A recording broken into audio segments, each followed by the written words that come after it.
Hello, everybody. Oh, did we hit it? Yes, we did. Hello. Today is August 25th, and today we're doing business and robot. I've got the original Spezzy.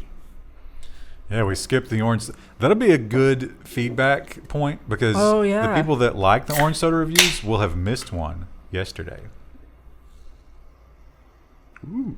That's just an orange soda review channel now. That's a pretty even mix between the orange flavor and like the Sprite or the orange smell and the Sprite smell. I think it's got orange and lemon juice in it. What do you think? Why are the European cans long and skinny? Oh, I bet they're going to make some jokes about that. And our cans are short and fat. Just like Americans. I wonder if it's, how many ounces is that? I think they're the same, 12, right? Is it? Our cans 12? Usually. 0.33 liters. Oh, it's a moon unit. Just throw it across the room. It's 40 kcal or 170 kilojoule. 40? You said it's 40 calories? Mm-hmm. That seems really low. It's delicious for only 40 calories. Is that carbonated? No, it doesn't. Maybe a little. I think it's mostly juice. Like it's mixed juice. It is just a little bit carbonated. Of course, there's probably people that are, in Germany drinking Spezzy and they're like, no, it's very carbonated. You don't understand. The American black water that is Coke, about 5 times more carbonated than that. Yeah, I like to feel like my tongue's being burnt off when I'm drinking any kind of fizzy drink. Yeah, it's only about 0.25 that. Oh. You know the problem with German drinks, though? An hour after you drink them, you're thirsty. For power. That's a Norm Macdonald joke. This is really good because it's the orange flavor is not overpowering, and it's more the orange flavor is more latent. So you don't taste it as much, but once you swallow it and the vapor's left behind, it's got that sort of orange rindy. It's very pleasant. Do you think any soda company in the history of Earth has ever used the word latent in their marketing material? No. All right, well, you got to give us a letter grade and the proper venue for enjoyment. This is an A, and I would, if I'm working on new keyboard firmware, this would be my go-to drink. That's the best venue. It's very niche. I don't think they'll use that in their marketing material either. But maybe. The choice of hardware tinkerers the world over. Well, speaking of exciting marketing, that's pretty much all we've got about this. We don't know too much about it yet. Intel enters the PC gaming GPU battle with Arc. So I did the Intel press day thing, and there's a lot of articles about this.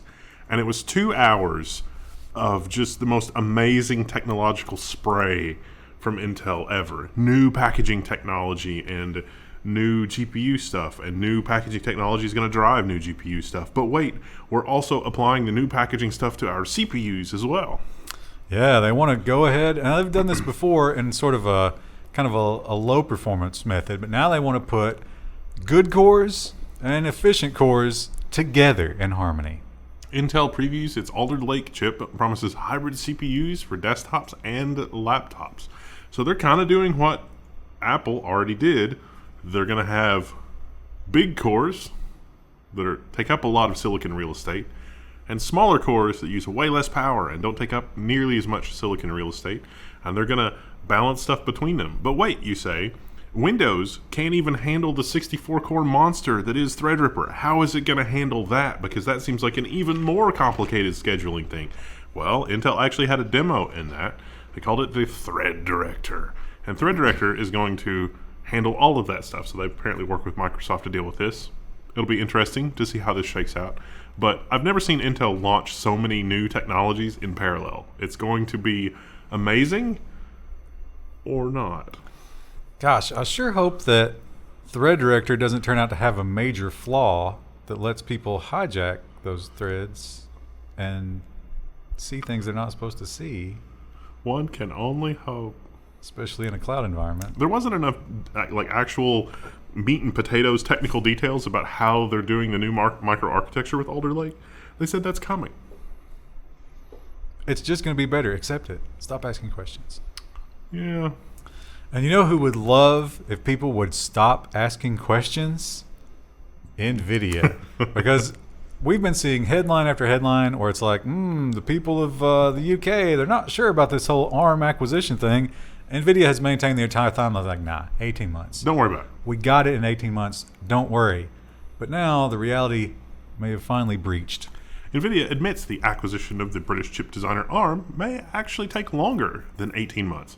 Because there's some regulatory hurdles. There's a lot of questions like, why do you feel like you need to own ARM? You can just license the ARM design like everybody else. Why do you need to own this? And so far, Nvidia hasn't really come up with a great answer other than innovation. Do you know who we are? And the chip shortage, it continues to get worse. It continues to be the big story. It continues to control our lives. We need chips and we can't get them. It's bad news for everybody except the people who do have the chips. Because, oh boy, supply and demand has stepped in. TSMC overtakes Tencent to become Asia's most valuable company as the China crackdown takes a toll. When you put it that way, it makes it sound like the Chinese Communist Party is made up of people like the Berkshire Hathaway guy, Warren Buffett. Warren Buffett's like, I don't invest in anything I don't understand. He's looking at, they're looking at Tencent and saying, wow, you're doing a lot of software stuff I don't really understand. TSMC makes real products. It's not just random software stuff. So, of course, that should be more valuable. And that kind of makes sense to me as well. TSMC is the belle of the ball, and they're doing some really incredible technological innovation things. Tencent, not so much. But it is a hot race. TSMC has moved ahead at $538 billion, but Tencent a hot second at $536. I really wouldn't be surprised if TSMC becomes a $1 trillion company heading into 2023. It makes sense. If they can scale their technology up, they will absolutely make a killing. Unless everybody starts making their own chips again. Although that'll take more than a year to spin up. Yeah, They better squirrel away all these profits from the next 2-3 years. Yeah. And really reinvest that. It'll definitely be a yo-yo effect, I agree. But they could exceed $1 trillion in valuation if they play their cards right. They don't even have to be too aggressive. They just have to deliver. Well, Apple, they do everything that the Chinese Communist Party asks them to do. And they do it without question, and they do it quickly. But if you're the liaison who has to deal with all that, you must be exhausted because there are so many things that you have to censor. And a lot of them you probably never would have thought about. Apple censors the engraving service, a report claims. And the report claims that the things that are censored in mainland China also bleed over to Hong Kong, I'm so sorry, and Taiwan. And also including family names. Like there's certain phrases that you shouldn't say. Was it Zhang, I think? Yeah, and so it's like you don't want to say that, and so they just blanket, censor. It's like you can't have that. It's like property of like something. You can't say that because something, even though it's a family name in that context, means something else in another censored context. This is the world that we live in. This is crazy. Or it's a high-ranking Communist Party official, because some people apparently were trying to get engravings where it was like, F this guy. You can't do that. How long before you think they load up pictures of Winnie the Pooh into the image filter, and it's like, oh, you can't have pictures of Winnie the Pooh if you're in China, please try to get an engraved iPhone with just the words Winnie the Pooh on it. See if that works. Don't do that. Yeah, you'll probably be thrown in prison. Please don't do that. Yeah, you definitely. It's a great way to lose a kidney. Well, here in the old U.S., the Big Blue Store is everywhere. It was a big part of our way of life. They really started to explode like in the 90s, I guess, right? Yeah. Late 90s, early 2000s. Just took over the world. But now it's time for a new era. People now spend more at Amazon than at Walmart. Well, I think that's fueled by the fact that you're not, going to the store is kind of discouraged in the current time. They get a bit of an advantage. Yeah. I was talking to somebody about that the other day. I was like, should the bestseller list for these past 2 years get a star next to it, just like the steroids in baseball thing? Because people were reading a lot more. But if you're Amazon and you find out that news, there's an obvious thing that you should do next, right? Amazon plans to open its own department stores, the report said. Now, they're not going for super mega stores. They're going for boutiques that are going to have clothes, electronics, and household items. But like the higher dollar household items. They go on and on, like their press kit is like, we have so much innovation, but they don't actually say what they're going to innovate about the store experience. Well, I think Wendell kind of just tiptoed around it. They are going to be the anti-Walmart. Yeah. Rich people. Oh, like Target and Whole Foods. The thing that drives me crazy about that is, like, home cleaning stuff.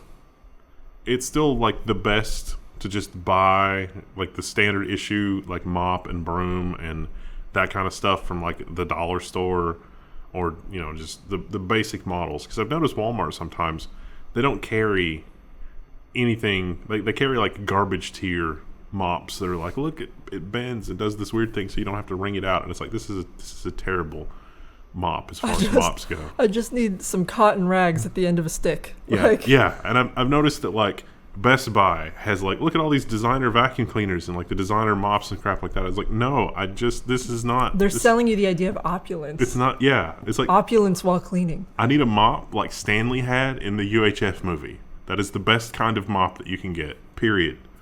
Oh, that's a good universal reference. Everybody can calibrate to that because we all know what that is. Yeah. And so the Walmart or the Amazon store is going to be filled with lots of useless garbage where it's like, well, this is the best mop that store sells, but it's not a mop that you'd want to buy. People will buy it, especially if that's what's available in their neighborhood. Yeah, that's kind of the Walmart strategy is like, if you need a TV, you know, Where else are you going to get it? the best TV that you buy at Walmart, still kind of garbage. I would say ideally with the Amazon plan here, ideally they would only want people coming into their little boutique who never touch mops. Yes, that's for the help. And they can go to the dollar store and get it because we don't pay for their materials. I love the cleaning stuff from the dollar store is far superior to it. Even the wipes are better. I don't know what it is. Like the Lysol wipes. Have you seen the Lysol wipes? They have like the embedded scrubby thing in them. It's like a magic eraser, Mr. Clean magic eraser. Remember when Lysol wipes were basically currency? Yeah. That's still kind of true. Those are.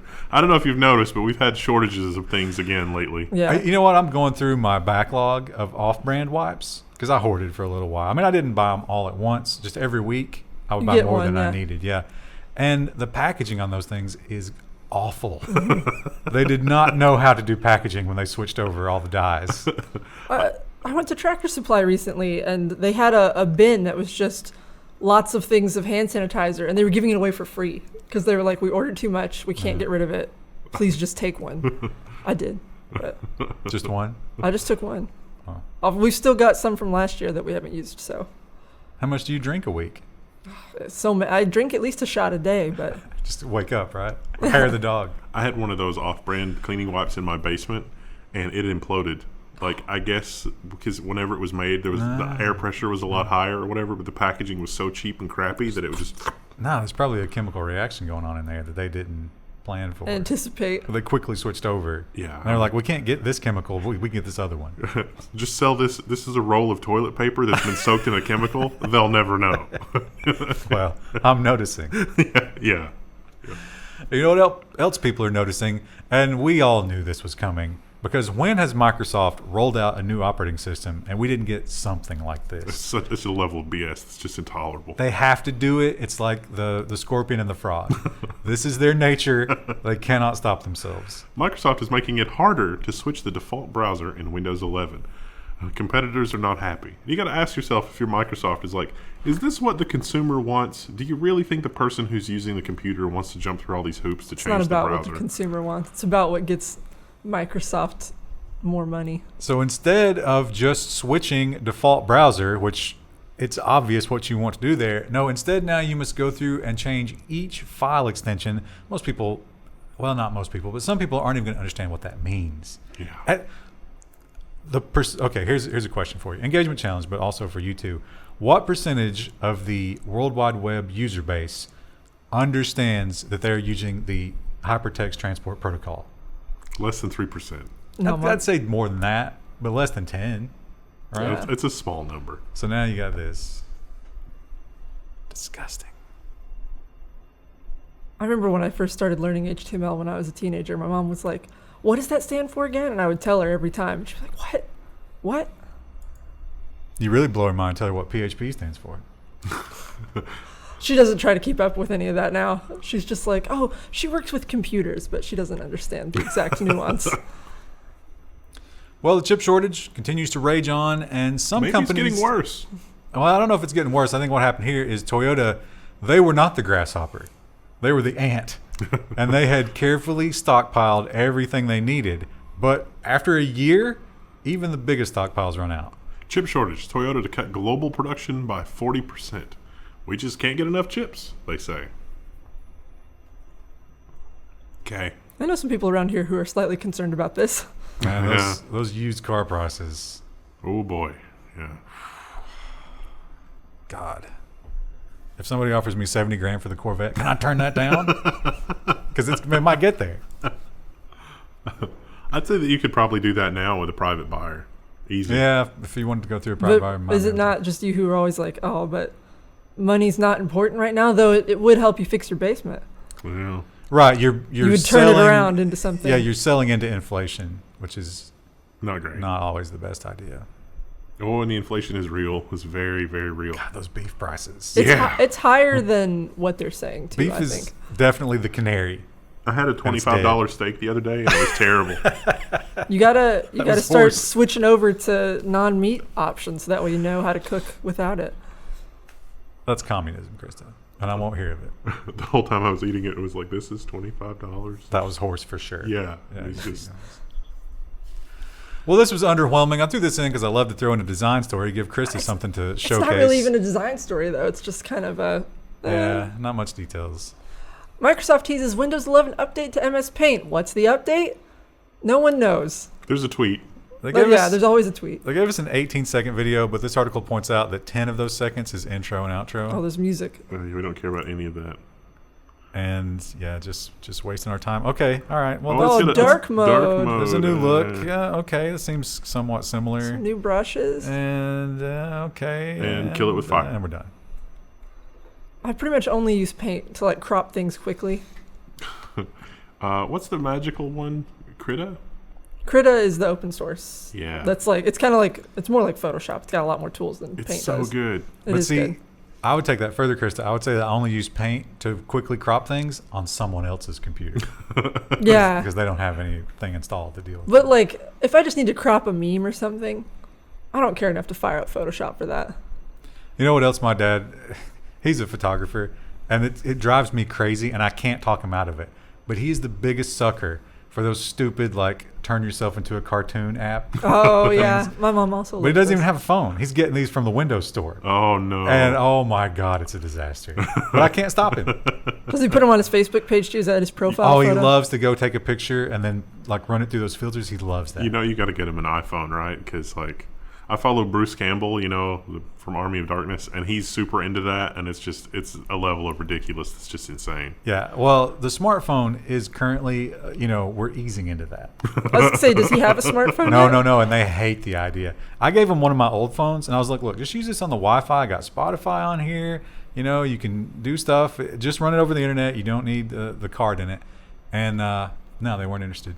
They just let it die and then put it in a drawer. I recently found out my mom has a TikTok and an Instagram. Oh my God! What is your mom doing on TikTok? She doesn't post. She just looks at it. Oh, okay. Well, that's not She like looks at makeup tutorials and like she's like, I love watching people do nail art. I'm just like, why do you have TikTok for that? I mean, I'm on YouTube watching a lot of weird stuff. Yeah, I think that's what my mom. I was like, what do you mean you have TikTok? She told me that recently. You should get her into Pakistani reaction videos. Those are great. See, I try to send her like cool stuff on YouTube, but like I don't know why, but YouTube is just a bridge too far for her. Probably because their algorithm's garbage. Well, that's weird that she's into TikTok but not YouTube. Yeah, because TikTok, the format with it's like just constant scrolling, and it shows you things you think you would like based on what you pause on. So my mom doesn't have to think about clicking on anything. God, how dark is that? Yeah, it's very dark. Yeah. It's well designed. Just give me the endorphins. Give me the endorphins. Are we seeing that the manipulation of the algorithm, like you would expect it to infect the children first, but it gets the old people? It does. Yeah. That's interesting. Definitely does. Well, here's a story that, there's a lot of argument about whether or not this really happened. The evidence seems really good, though. There's a video clip here. It definitely really did happen. Gigabyte will replace exploding PSUs and takes a shot at the media on the way out. Aw. They're mad at Gamers Nexus. Gamers Nexus did a really good job. That's their GIF there, or their. Did they crop out the Gamers Nexus logo? Scroll down. They definitely mentioned Gamers Nexus in the article. Oh, they cropped it out. They gave. Oh, okay, they got the thing. Okay, yeah. So Gamers Nexus bought like 100 of these, which is crazy. That's a level of crazy that should always be encouraged. Dedication. And yeah, so there's apparently we got a couple of those around the office here. But more disturbing is the fan's not spinning. Although they explain that in another video because it's like, oh look, the fan doesn't come on until it absolutely needs to. That probably should have been on After the fire. Yeah. Yeah. It comes on to give more oxygen to the fire. Oh, yeah, at that point, you'd want to starve it. Yeah. So yeah, if you got one of those power supplies, you might. They'll replace it, but they're not going to replace anything it destroys. No. At least not until you escalate and threaten them. Yeah, it's sort of bad. We had one our founder's 3090 died mysteriously, and I'm having trouble getting it RMA'd, and I'm wondering if it was power supply related. Well, T-Mobile, we've been talking a lot about them, and when they wanted to get this merger, they said they were going to do a number of things, which they're now doing the direct opposite of. And finally, Literally everything. finally a court, I don't know if this is exactly the same issue, but finally a court is saying, you know what, you guys definitely lied. T-Mobile apparently lied to government to get Sprint merger approval, a ruling says. T-Mobile is ordered to prove that it did not lie to a California agency about the network shutdown plans. I don't think it's going to be able to do that. I don't think it is either. But what's the remedy? That you unwind the merger? Do they ever break No. anything up like they should? Didn't they mention some monetary stuff, and it seemed really cheap? Yeah. Although they might force them to keep the CDMA and 3G up. That would cost some money. They won't really keep it up, though. It'll just turn into a horribly unreliable network where they don't, maintain it properly, or they spin off into a company that's run by like 3 guys. Or they won't let you upgrade to a new phone on that. Yeah. And they'll just slowly shake off all the fleas and ticks, and then they'll do this naturally. Yeah. It'll cost them, maybe $50 million to take that extra year, but that's fine. Credit cards, I just got a new debit card, and I'm now completely no embossed numbers on any of my cards. They've completely phased that out. Are you at that point? Mm-mm. There's no cards, no numbers on the front of any of my cards anymore. And now we got another step in the credit card revolution. Swiping left on magnetic stripes. This article reminisces about when magnetic stripes were born, because the embossed numbers were needed because you had like this blue transfer thing. You'd load your credit card into a physical machine and it would like mechanically swipe the card across the thing and create an imprint of it. That's why you had that. And so you credit card thieves, you young credit card thieves, you should think back to the glory days when all you had to do was steal the garbage can with the carbon transfers of all those things on it, and then go home and then rub them on a piece of paper. But now the magnetic stripes are not very secure. It's been replaced with chip and pin, which is also a little more secure, but probably also terrible. I find that the biggest failure of all of my credit cards, and maybe this is the failure of the reading equipment, but when I'm in the self-checkout, I have to insert like 4 or 5 times. Oh yeah, it gets to a point in its lifetime if you use your credit card a lot where it's just like, I'm done. And the contactless thing, I'm hoping will be better for that. Yeah. Because it won't wear out as much. That's super annoying. I don't think I've ever experienced that. Really? Yeah. Wow. Sometimes at Kroger, I'll screw it up 3 or 4 times, and then the girl will come over and she's like, you just have to do it slow. And then she gets it on the first try, and I feel like an idiot. I tend to want to pull the card out too soon, so then I just have to sit and look at it. And then as soon as it beeps, I'm like, grab it real quick. That'd be fun if it destroyed your card after 10 seconds. You were warned. Grab it now. Well, if you recall, Sonos, the speaker company, they were in a bit of a spat with Google because they claimed that Google stole their technology. And maybe they did. I was prepared to laugh at things, but then, okay. No. Ars Technica's, their headline is, Sonos gets early patent victory against Google smart speakers. And in this court case, Google actually did get early access to some Sonos devices because Google was building in Google Play support. They were working together. And then Sonos was like, "What? Wait a minute. The Google Play speaker has a lot of the features that we were planning, and there wasn't any other product in the market that did that." And Google was like, oops. I bet because of the mismatch here in company size, I bet there was a meeting where the Sonos guys showed up in a big fancy conference room, and they were just so excited to show Google all their features. Yeah. They're like, look what we did here. Look how amazing this is. And Google was like, oh, let me write that down. There's 5 patents in this case. Some of the patents do make it sound like the Sonos has a patent on a network speaker, just a generic network speaker. But some of the network speakers were kind of new features, like if you just buy two speakers that are the same, you just in software tell it's like you're the left speaker, you're the right speaker, and then it would figure it out and work correctly over the network and do synchronization over the network. And of course, Google had all of those features out the gate. So in terms of like, can you patent a network speaker? I don't think so. That's probably not patentable, but some of the other patents are a little bit suspect. Be careful about taking your technology to Google or any of the giant tech companies, because even if they blatantly steal from you, when it washes out, they won't lose much. Yeah, They'll win and you will lose. This is Mint. Is Mint one of those like reprinting sites? Because this is also a Wall Street Journal. I think the source of this is the Wall Street Journal, but no paywall here. This is a follow-up to a story we did 2 weeks ago. Yeah, they're talking about so when these smaller countries need networking equipment, China is dying to get in there. But do they have an ulterior motive? Huawei accused of installing a backdoor in a Pakistan project. So this is a small company in California that's suing Huawei because they say that their product was backdoored as a result of Huawei doing a general network backdoor for a project that was in Pakistan. And they have some details, and it seems like they have done their homework here. Seems legit. Yeah. Big companies are terrible. More at 11. But that's going to be tough on Huawei if that's proven, because they have spent the last year saying, no way, we would never do that. God, so many things that we've been told over the last 2 years would never happen. Now, I have said for a long time, you know what? I'm going to do a level 1 I told you so. Because I told you so. You did, yeah. I've told you forever, do not trust Snopes.com. You just have to look at the actual human beings that run it. There's a very small staff. They are all horrible human beings. Now we have the proof. The co-founder of Snopes wrote dozens of plagiarized articles for a fact-checking site. You can always take an existing article and rewrite it just enough to avoid copyright infringement. Direct quote. Isn't that just academia at this point? They got. Yeah, but he was using a fake name. Yeah, they were digging into this, and it's like, oh, look, he won a Pulitzer Prize in 2006, and it's like, no, he didn't. That wasn't a thing.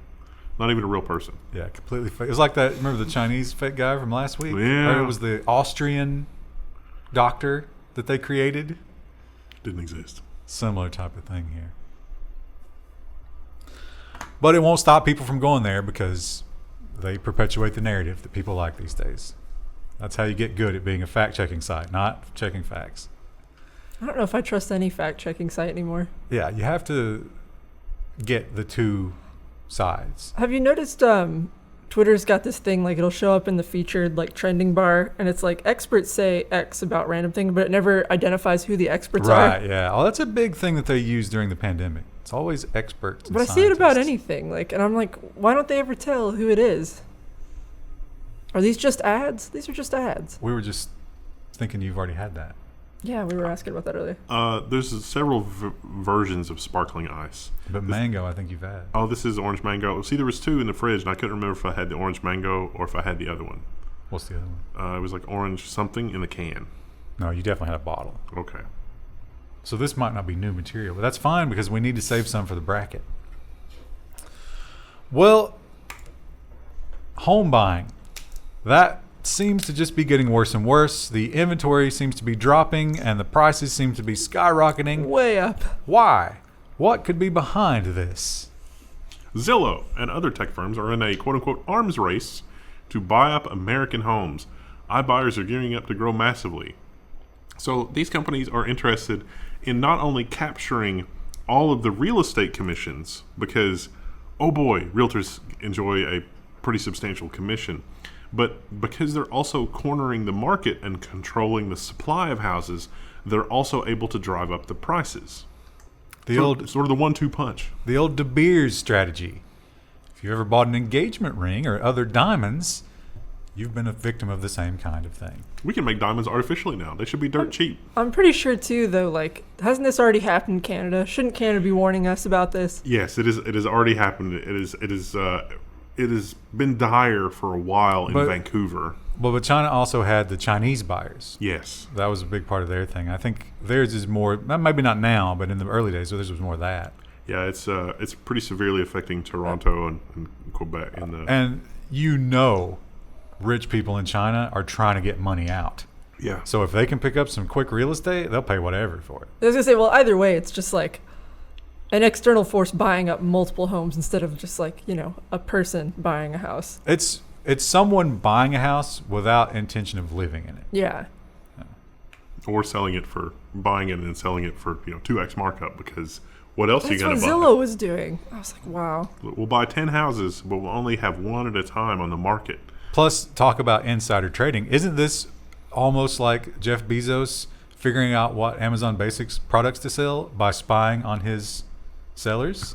Yeah. I mean, Zillow, yeah, they've certainly got the data. And even if they break even or lose a little bit of money, because if they act as a real estate agent and sort of handle that end of it, they will be able to recoup the commission, which makes it a whole lot less risky. Because on a $200,000 house, you're talking about being able to play with the price $10,000 or $15,000 before you even quote unquote lose money, because you're not doing any work there.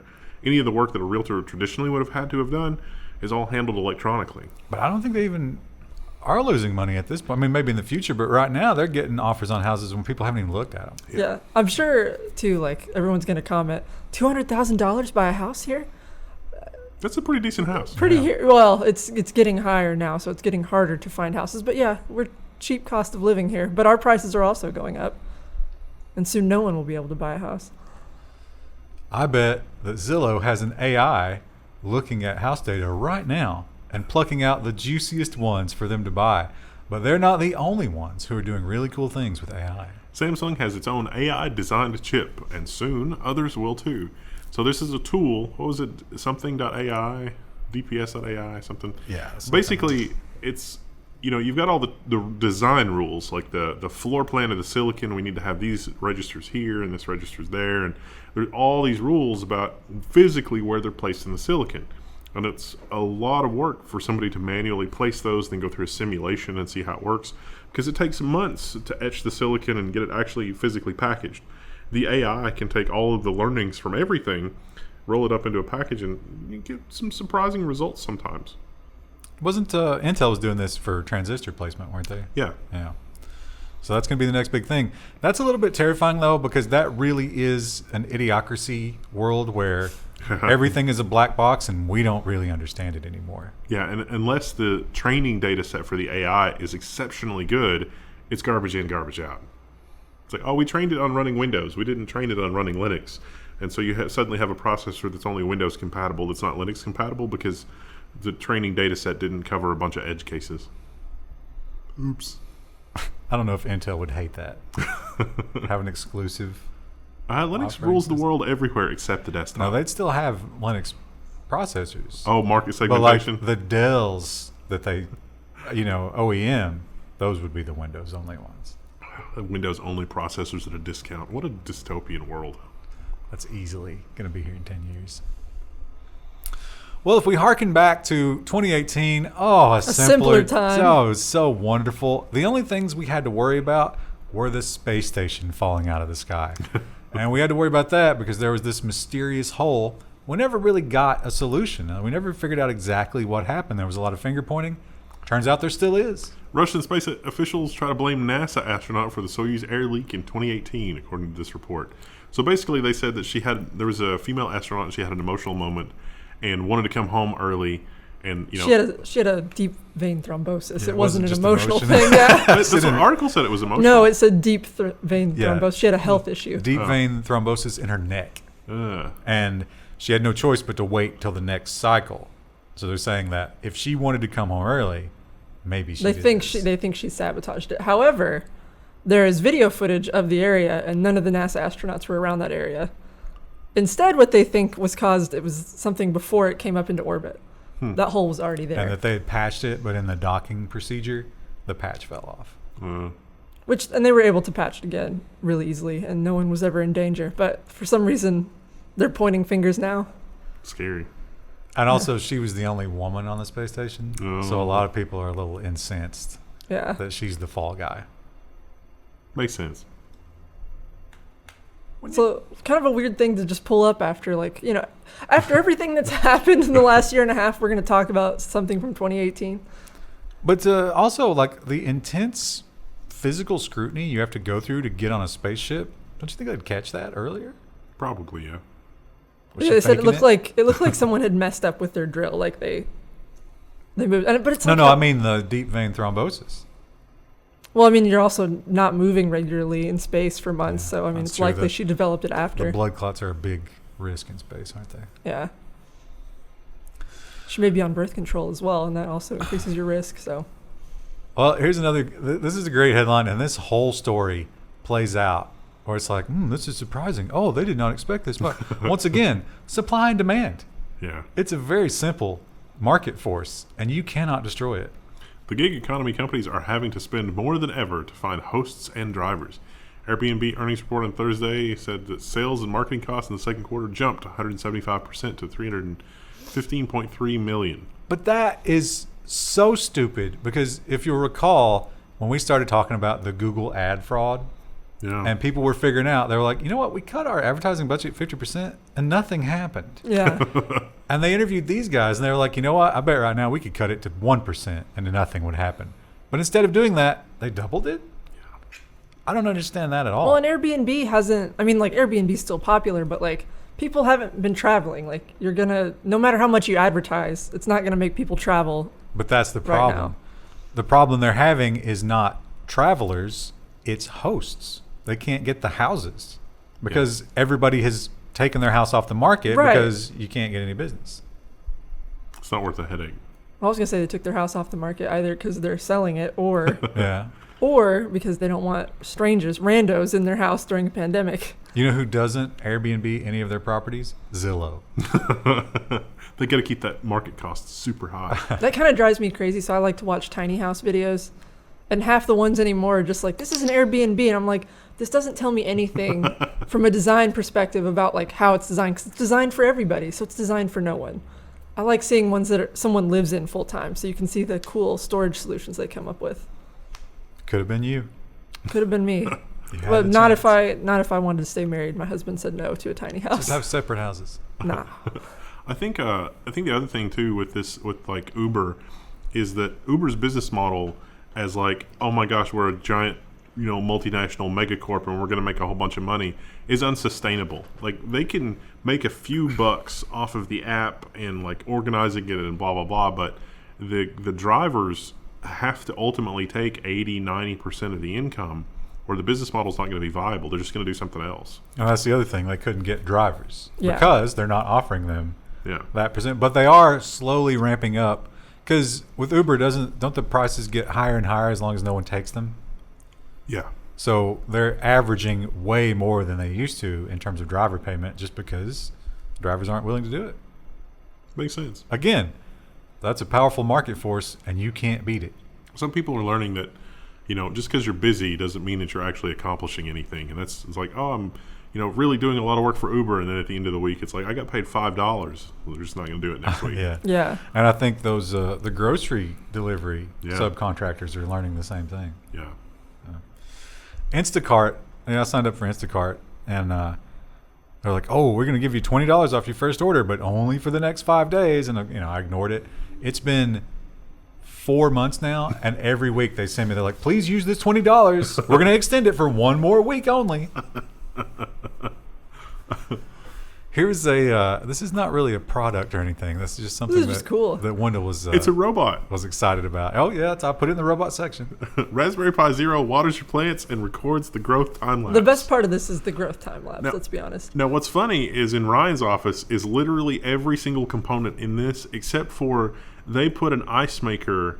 They got an ice maker water valve, so they got it hooked up to their water line. We're not that brave. I got a peristaltic pump instead, so we could pump water out of a thing.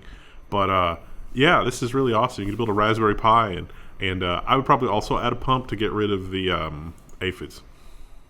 Speaking of aphid update, how's your tree doing? It needs to have some water because this is the first time I've been to the office all week. What about the potato bugs or whatever? Oh, the squash bugs, there were casualties to the pumpkins from that. They you drilled lost it. pumpkins? Yeah, I lost 2 pumpkins. They drilled into it and ate it. Had you named them yet? No. How many are left? None right now. I'm waiting for more blossoms. I lost one of my trees at my house. It's like 100-year-old tree. A maple? No, yeah. The beetles make a D-shaped hole in it, and it was just eat up with holes. Oh. And there's nothing. But there's stuff you put in the ground, and I put it in the ground for the other ones that are still alive. So hopefully that saves them. Wait, so you haven't cut down the tree yet? Mm-mm. Is the tree dead? It's super dead. Oh. But there's like 5 more. You might save the others. Yeah.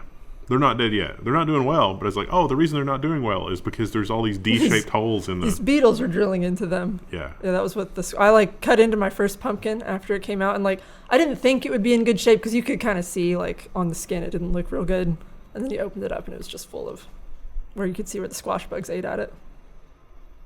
So they were composted. But Stupid squash bugs.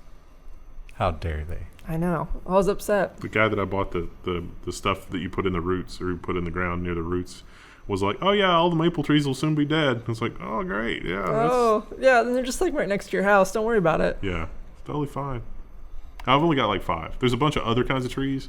You could have tapped them this winter. Yeah. Now you don't have any tapping options. You tap them, and then when you come and turn it on to try to get the stuff out of it, it's just beetles that come out. Just nothing but beetles. I wonder if you could do a reverse tap. Like if I could tap one of the trees that's still alive to the one that is... It had a little bit, but it's basically dead. I don't think that maple syrup is their life force. No, yeah, it's not. Like you can give them a transfusion. Maple sap transfusion, and it's like, look, it's back to life. And it takes a long time. You just you put that spile in, and then you just put a bucket under it, and it takes like ages for you to get enough syrup. And then you have to boil the syrup. Yeah. It's a time-intensive process. Any maple syrup makers in our audience? Give me some tips. Forum.level1text.com. Well, robots. We have some adorable robots, and then you have like kind of the creepy robots. This one's weird. I would say this is solidly in the creepy category. But this one, I love. My favorite thing about this robot is it is purposely weak and slow. So you don't have to worry about it killing you. Elon Musk unveils TeslaBot, a humanoid robot that uses vehicle AI. At first, I saw the video on this and was like, this is incredible. It's moving like Boston Dynamics. Nope, that was a dude in a suit. Yeah, they don't actually have one of these yet to show us, but they have these interesting slides. The technical details, it's the same size as me. It's a Krista-sized robot. Yeah, and weaker than you and slower than you because it is purposely built so that if it ever goes rogue, you can just smash it. I like the Boston Dynamics parkour robot video personally. This is just... Oh, we got a story about that. It's just fluff. Such spoilers. Boston Dynamics teaches Atlas robot parkour. They also had a video that they had, which was the outtakes of the robots messing up. One of the robots apparently blew out its ACL because you see like it was hydraulics or whatever, and it takes a step, and then like you see a puff of something, and then it just falls over. So this is an amazing video. I mean, we're used to amazing videos out of Boston Dynamics, right? Yeah. They always blow your mind. This one just really took it to a new level, I felt like. It really did. Yeah. My favorite part, watch it all the way to the end, because when you get to the end, there's 2 robots, and when they've completed the thing with no mistakes, they both celebrate. And it's so hilarious. It reminds me almost of like when you watch a kid who's like, watch me, and they just do like, they just jump off a park bench or something. It's like that same vibe, but with robots. Except it's really impressive. When kids do it, you're like, oh yeah, that's stupid, you're a kid. But when these robots do it. There has got to be somebody inside the Pentagon that is like, what is it going to take to put it, what is it, like an MP5 or something in the hands of one of these things? I don't know. That's a little submachine gun. We would want big, heavy guns on these guys. We want an M240. So Musk is saying his robots will come out, next year? I don't know if these are already good to go. Yeah, I was I don't know gonna if he say- nailed down a date. Yeah. And something I'm noticing about these is like they have the big power packs. on their Did back. you also notice they don't make very much noise anymore? No, they're Like not that very power loud. pack, it used to be there was a cable, and it sounded like an engine because it was. But now they're fairly quiet. But so they have to have that big power pack, obviously, because they need to be powered. But like Musk's things don't have any sort of visible power source. Yeah, I wonder that's if they'll have to account for that. Also, I wonder if his engineers are like, shit, we just gave you some PowerPoint slides and you're telling us it's going to be next year? Dude, we were just talking about that when we were drinking. And I bet those power packs, the way that they're mounted back there on the back, I bet it'd be really easy for these guys to shed one and pop on another one. Yeah. Yeah. You get to like a little station somewhere in the middle A of the city. robot medic. Yeah. They're terrifying, but they're really cool. But you can see how this is going to go really, really dark. Yeah. Yeah. Oh well. Let's all just contemplate that for a moment in silence. We'll see you Friday. All right. Bye.